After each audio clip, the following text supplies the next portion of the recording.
Exiled author Taslima Nasreen has sharply criticized former Bangladeshi Prime Minister Sheikh Hasina. Nasreen claims Hasina expelled her from Bangladesh in 1999 to appease Islamists. She now notes that these same Islamists have forced Hasina to flee the country.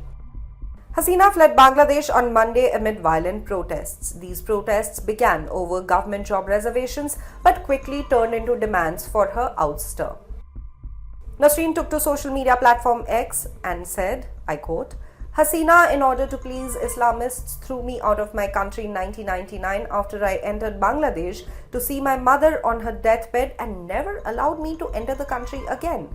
The same Islamists have been in the student movement who forced Hasina to leave the country.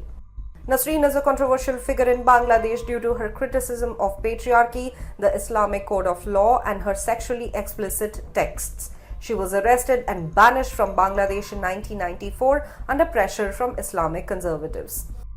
Nasreen gained global attention in 1993 when a fatwa was issued against her for her book Lajja that depicted the persecution of a Hindu family by Muslims.